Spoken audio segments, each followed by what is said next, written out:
Hey everybody, welcome again to another episode of Just for Fun Games. I'm your host Azzy. With me as always is my boy Roy, and today we're going to be reviewing The Matrix Resurrections. So if you haven't seen it, or you haven't seen any of our videos or our content, just expect that we can't really talk about it unless we're going to delve into spoilers. We don't have that level of restraint. So this is your red pill, blue pill moment. You take the red pill, you stick with us, you hear what we think about the movie. You take the blue pill, you go on HBO Max and you watch the movie and come back later. That's Something basically like how that that. works. Something like that. Something like that. Oh, boy. Anyway, so this is the long-awaited sequel to the Matrix trilogy that Who was waiting was for it? always Who was waiting for this? No, it was always going to be an either-or situation. It was either going to be amazing, or it was going to be horrible. It was a coin flip. There was not going to be any kind of in between, at least for the most people. And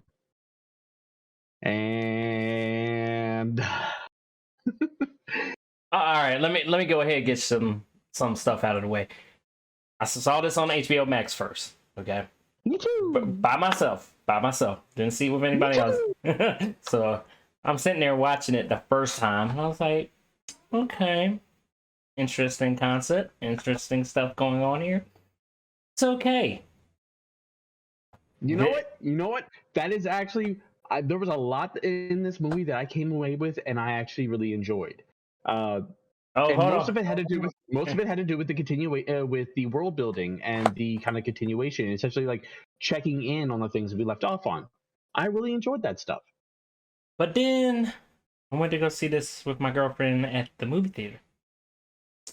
And boy, I fell asleep on it. She fell, and this was her first time seeing it, and she fell asleep on it. She fell asleep on the part where Neil Patrick Harris' character, what is the architect? Or he is the analyst. The analyst, whatever, same thing. So no, he not. Who cares? At this point, who cares? She fell asleep at the point where the first time you meet the analyst, well, you don't know he's an analyst yet, but he's a, whatever. I can't remember. Psychiatrist, pretty much for Neo, Thomas Anderson's character. She fell asleep on that part, and she woke back up the second time they were talking. It's like, yeah. I was like, damn, there ain't nothing happened. They've been in the same spot the whole time. I was like, that's how it is. I'm like, I kept on looking over and make sure she was like, you seeing this part? You seeing this? She's just knocked out. Let's kind of like set the scene a little bit. Yeah, get a little brief rundown. So, at the end of the Matrix Revolutions, after Neo and Agent Smith's clash, Neo sacrifices himself in order to defeat Smith. And if you're unaware, like the minutia of how that ending worked, I could go into a completely separate video, like explaining the Matrix. Like, okay, it's like I could do the whole thing. But let's just accept the notion that Neo sacrificed himself, and then the machines carted off his body. And we were kind of left with this very ambiguous idea that the machines kind of just kept Neo's body for whatever reason. And that didn't exactly get explained. So we open up with this, we open up with this movie, and it's focusing on a new character, and the new character had been getting a lot of positive buzz. Bugs. Her name is Bugs. She's played by the same actress that was in Iron Fist and a number of other different things. The female lead, who's the name of the actress, I don't remember at this point in time. Jessica Henwick, and I think it's kind of universal that everybody really liked her. She was entering a section of the Matrix that seemed kind of weird. They referred to it as a modem, and that it was isolated. And I'm bugging out. The glitch in the Matrix. It's a glitch in the Matrix. Oh, okay.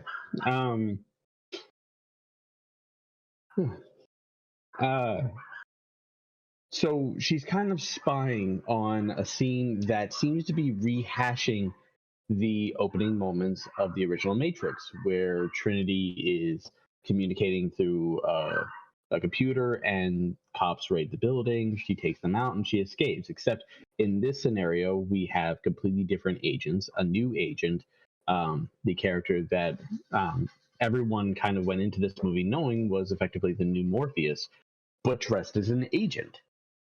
And what was odd was that like it wasn't a direct copy of the events that actually happened in this version. This version of Trinity, which is not Carrie Ann Moss, it's a different actress, gets caught. And it's at this moment that Bugs sadly blows her cover and gets chased down by this agent that appears like the new Morpheus, only to find out that that he isn't exactly what he appears to be either, despite being an agent program. And this was the first thing that I actually really liked about this movie, because I was when it became publicly known, and you're gonna have to forgive my cameras. Yeah, about to say I can't help you. When it became publicly known that or at least it seemed to be that they had recast Lawrence Fishburne for this new actor to be a younger Morpheus, I was honestly a bit upset. I didn't understand when the press got a hold of Lawrence Fishburne and asked him if he had anything to do with the movie, he literally said that he was not called about it at all. And yeah, like if you're not going to use Lawrence Fishburne for this role, why? Like it's not like he rejected it. He wasn't called about it at all. And if you weren't going to have him in the movie, why have Morpheus at all? It just really didn't make any sense, especially with how referential the movie is already being to the original. Yeah. But then you get in here and you find out that this isn't Morpheus at all. He's using Morpheus's name, but this is a program that is literally made by Neo, i.e. Thomas Anderson, that is an amalgamation of his memories of the two people that affected him the most, Morpheus and Agent Smith. Bugs reveals to this Morpheus that he is in a modem, a program meant to train agents. And this Morpheus actually reveals that he's already become somewhat self-aware, and that he's willing to work with Bugs in order to try and figure out more about himself and why he has this strong desire to find Neo. So yeah, first impressions. He's good. Yeah, he's that. Yeah. First, bastard. Give it a second. This is a perfect moment where I can add anything but like, hello. You know who this is. So first impressions, I think this movie actually blew me away. I went in there with low expectations, but this opening I thought was great. What'd you think? I mean, because you dabbled. Camera's bucking me. You dabbled more with the Matrix Online and knowing that one of the missions, Morpheus dies. He's assassinated by some character named the Assassin, I presume, or whatever. The Wachowskis like the concept of a meta narrative, which means anything that has the Matrix name on it is in some way canon. And the Matrix Online was literally billed when it was released to be a direct continuation of the trilogy, in that Morpheus is still operating within the Matrix, as the Matrix has essentially been split between different red pills that effectively side with the three different sides, i.e. the outcasts, which are the renegade programs, the Zionists, which are like the humans and such, and the machines. And essentially, it's a three-way gang war carried out within the Matrix. Morpheus is on a quest to get Neo's body back. He's demanding it of the machines, and the machines are telling them that they don't have it, which Morpheus knows is a lie. So he starts detonating bombs inside the Matrix that is forcing blue pills, i.e. the people still connected to the Matrix, to immediately get ejected out of it. So he's costing the machines their crop. So they send a program after him called the Assassin that murders him. It's this guy who can, he has like this no mask and he can disperse into bugs. So he's kind of like one of those outcast programs. But Yeah, but yeah. either way, yeah, about to say either way before you gave that whole brief Sorry, rundown. no. That was it. I'm sorry. That No, was you're it. good. You're good. But yeah, the beginning was kind of confusing to me because, like I said, after Revolutions, I was pretty much done with the Matrix. I didn't want any other story beat to it. So seeing this opening sequence, I'm like, I'm so lost. I don't know what's going on. Then we jump immediately to Neo Thomas Anderson being like like this famous game developer, and I'm like, oh. Dude, Film Theory almost had it. If you had seen Film Theory's video where they speculate on the plot, their thought was that they were based on the trailer that the whole script is going to be very meta, where now Neo is back in the Matrix, but he is a like actor who starred in the film trilogy, The Matrix. But and I was a bit surprised that it's like not only they were so close, but I actually thought they could have been more meta by making him an actor in the Matrix. Because not to mention, remember Cypher in the first movie said that when he gets replugged into the Matrix, he wants to be somebody important like an actor. I thought that would have been a really great callback had they actually done that for Thomas Anderson. But game developer, okay. Yeah. So I just hate when movies use game development into a movie. It's so like them discussing about they're supposedly going to have to make another Matrix game even without Warner Brothers permission. It's like this thing is going on with or without you. I was like, well, that sounds like the actual Matrix movie right here. So yeah, the movie 10 that was actually an issue with the movie was that there at a certain point when you get too meta, and over the course of the entire movie they kept being referential to the previous movies, and it's not so much that it was just a reference. They literally kept using scenes from the movie, like part of this. It was essentially but we're not there yet. part of part of um part of the process part of the process of Bugs and Morpheus trying to extradite Neo from this new version of the Matrix was having him transition into a movie theater where on the screen is playing effectively the same scene from the first Matrix where he first meets Morpheus, and then the new Morpheus who isn't he's based on Morpheus and Agent Smith's memories. So the notion that he keeps being a dick is I guess okay because like that's the Smith in him, I guess, but like he literally goes he quotes, he goes he at last blah blah blah, he just blah, like blah, he blah blah blah. he literally yada yadas through like what he expects that Morpheus is supposed to say at that point in time, and literally that's kind of his mindset. He's like he knows what at least Neo thinks Morpheus would say in the moment, and he's kind of over it. It's just like if you're gonna be that referential, you gotta seed it out, and you can't be so blatant about it. Yeah. Like the whole Morpheus character, they could have just left that out. To be honest with you, I disagree. I disagree. I thought he was good. I thought a different character could have been left out entirely. Well, if I'm gonna be real with you, the only new character in this that was really good was Bugs. That was the only character I could remember that's new in this next chapter of the story. Neil Patrick Harris's character, the analyst, actually had potential because the majority of the Matrix is the notion of control, and what better way to control somebody than by gaslighting them? And that's what effectively the analyst did.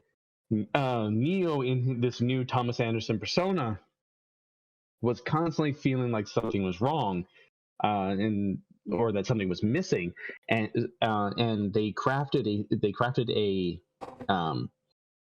a narrative for Neo that he had a psychotic break at one point. He actually believed that he was in the Matrix, the game he made. So they give him medication. He goes to see a therapist like like once a week or every 2 days or such. Of course, the medication are blue pills. And They're just Mike and Ike. Not the good ones. But yeah, no, the analyst could have been a really interesting character because who else has the potential to manipulate a person to with evil ends than the guy you're supposed to be trusting with all your inner workings and secrets, i.e., your therapist. But then they took the analyst is another example of where they went too far with like trying to be referential or meta. Uh, at a point in the movie, when the turn happens and you get to see the analyst more in his actual light, he reveals his ability, bullet time, which he uses against Neo, and it's just like that was actually one of the bigger moments that really pulled me from the movie, where everything started tipping over because it's like bullet time wasn't a power that Neo had. What are they talking about? The idea was that bullet time was just a visual mechanic that they utilized to show how fast things were going. Not that he was slowing down time. I mean, think about the first Matrix movie, the iconic scene where he like goes backwards to dodge the bullets. After that scene, Trinity doesn't say, "Wow, why was everything moving so slowly then?" It's like, no, she said, "I've You never seen moving, anybody. you How'd you moving do like that? that I've never then. seen anybody move that fast." Yeah, it's like, what are you talking about? This movie, man. Oh man, this movie. But yeah. I'm sorry. One of the things that you expect out of the Matrix movies are masterly crafted and choreographed fights. Oh god. Even if you want to sit there, even if you wanted to sit there and look at like the Matrix Revolutions, or I'm sorry, the Matrix Reloaded, and complain about the Neo versus the Smith Army fight because sadly the technology wasn't there in order to handle that many characters at once. The special effects weren't there. Like honestly, I would love it if they went back and actually redid the special effects of that movie to improve it, because we have the technology now. I don't see why we can't. But uh, at least they had fight choreography. I mean, I'm sorry. Every fight that was in this movie had like 70 cuts. I felt like I was watching a fucking Bourne movie, and oftentimes Neo pretty much ended whatever situation with like a force push. Like after watching this movie, because of the fights in this movie, after watching this, I had to go back and watch John Wick just to remind myself that Keanu Reeves can do fight choreography. Yeah, like It's they not like he's too old now and he's incapable. yeah, like they slowed it down in this one, and like none of the fights were interesting or anything. Nope. Like even when they brought the what is it, the programs, the one with the god, it's drawing a blank on me, the one guy from Reloaded, the Merovingian whatever guy. The Merovingian, which again, that was actually the bit of referential stuff that I actually really loved. I really loved the sense of continuation because this movie actually takes place. You find out this movie takes place like 60 years in the future, and I loved seeing like the new human civilization, how that civilization has evolved, how they even have machines that live with humans, and even programs are capable of interacting with the real world using the same tech that everyone made fun of in Resurrections with the giant baby head. Uh, I loved all that part, and seeing and getting to see that the Merovingian still survived was great for like 2 seconds, and then it's like a particular character we haven't mentioned yet says, "I found some old friends of yours that wanted to have a word with you," or some of the shit, Oh and okay. then just like samurais show up, and it's like, where were they? They could have gotten the same actors who were in the chateau fight, or they could have had the ghosts from Reloaded show up. They could have done any of those things. Instead, it was just like Mad Max Fury Samurai that just appeared to fight all the extras and bugs. Um, and Neo again, Keanu Reeves and Neo apparently couldn't fight for shit. It was like it reminded me of like those really cheesy kung fu movies where like it was moving like at 15 frames a minute.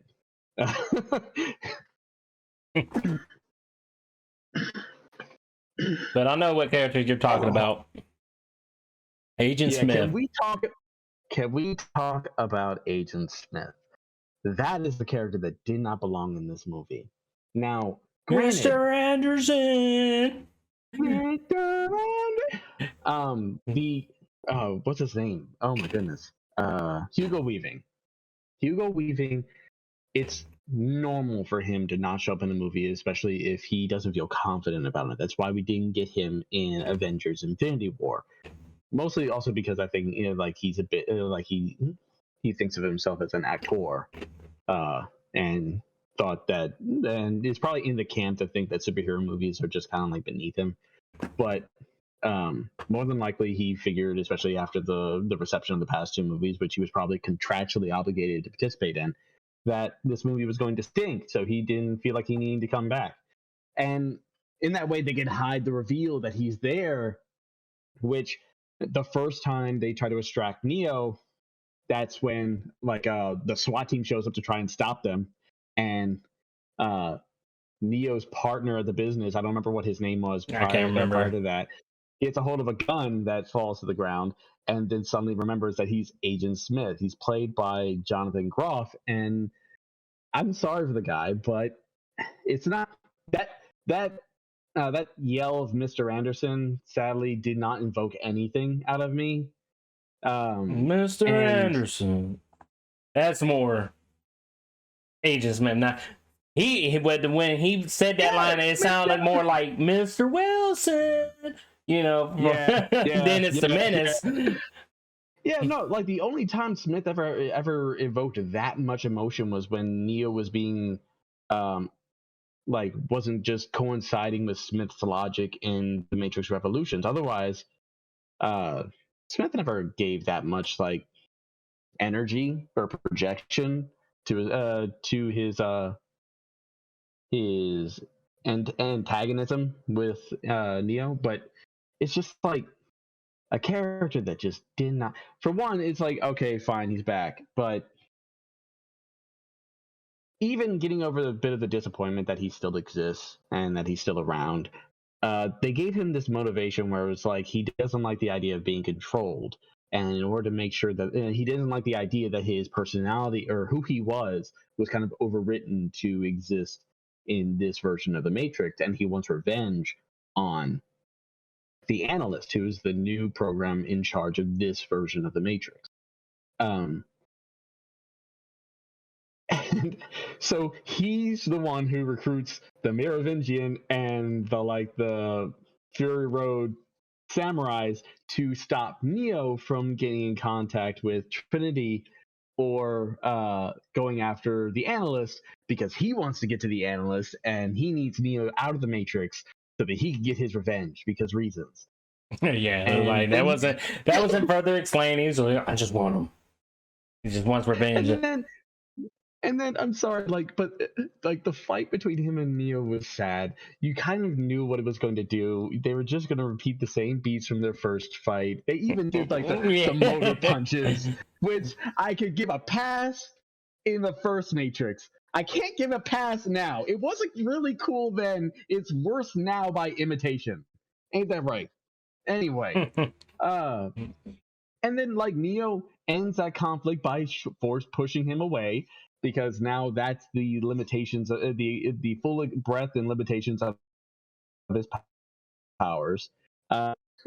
And then he just shows up at the end to kind of out of nowhere to circumvent the bad guy and his overpowered bullet time abilities. And then he doesn't kill him anyway. He just punches him in the face, like, haha, I got you. And then he leaves. He just exits. He they turn him into they turn him into a Chekhov's gun, which is like, why are you here? You could have just written the plot better and not had him. This movie, man. It is a movie. And not to mention, Carrie-Anne Moss's character, Trinity. I love her. But now she's the one. She can fly. That was the other thing. Now, I like it when writers leave open ends that don't necessarily need to be tied off. If you think of like a storyline like a rope, think frayed edges.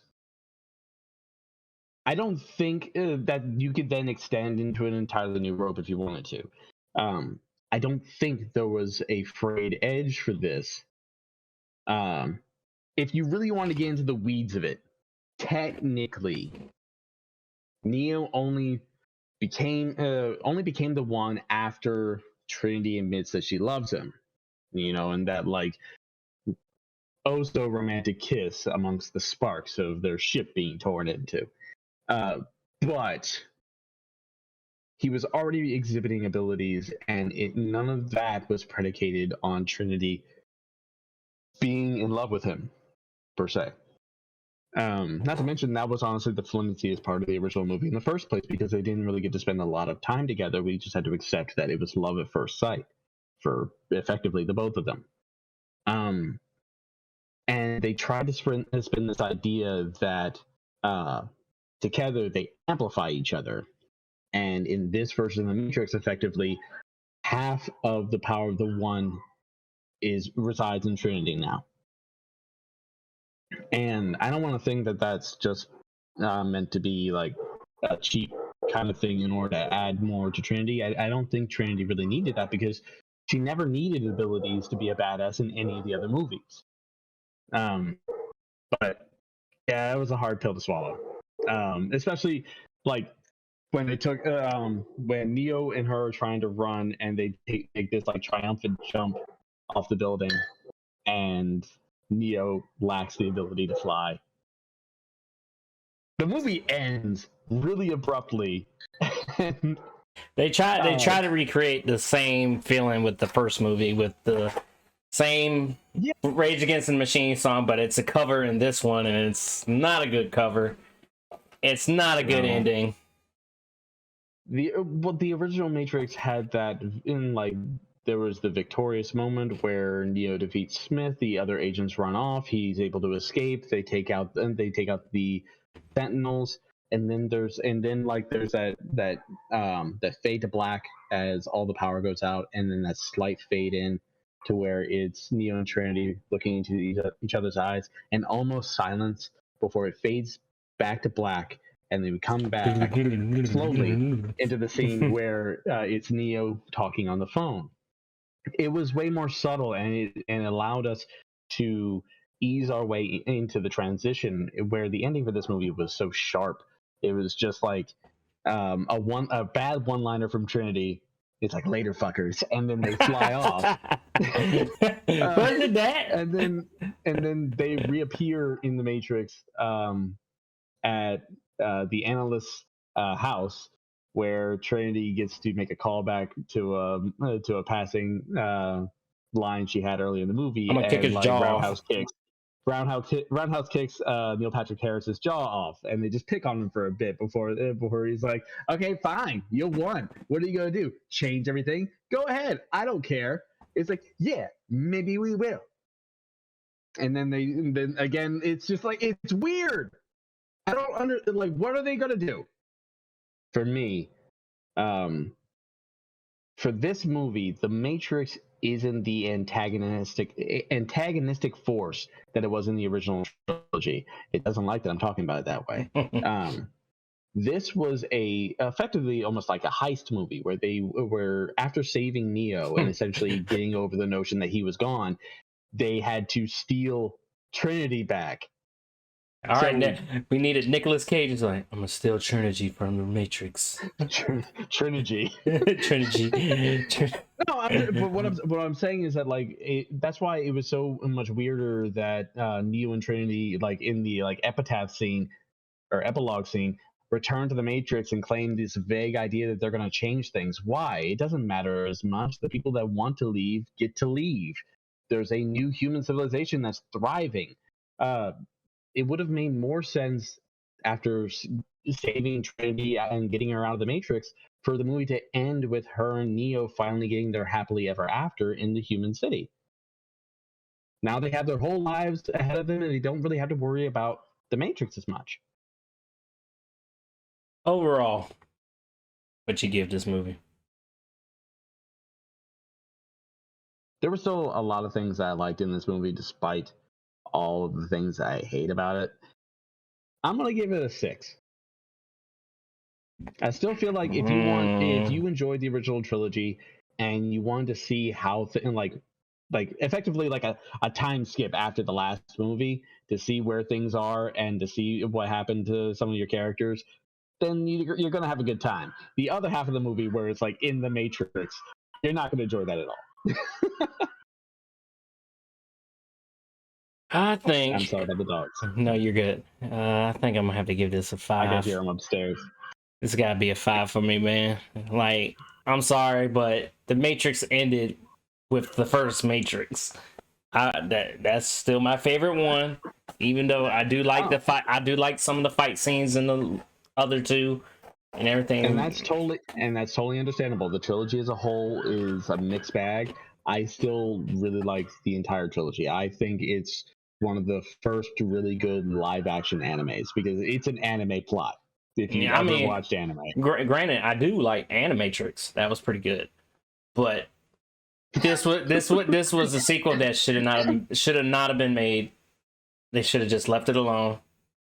it's funny that they effectively like they try to be like fourth wall breaking and meta and like and joking about the notions like it was like making fun of people who kind of force sequels, but with that whole Warner Brothers is going to make the movie regardless joke, and then it kind of became the sequel that you expect when a company is forced to make it, like the fourth uh, Pirates of the Caribbean movie or the fifth Pirates of the Caribbean movie. It's like, why'd you do this? I Why? mean, I don't blame any of you guys for getting your checks, but why'd you do this? Anyway, that's how we felt about the Matrix Resurrections. How did you think about it? If you've seen the movie, drop a comment down below, hit the like button, subscribe, whatever you do when you do. We will see you next time. Thank you so much for watching. Peace. Jesus. Unfortunately, no one can be told what the Matrix is. You have to see it for yourself.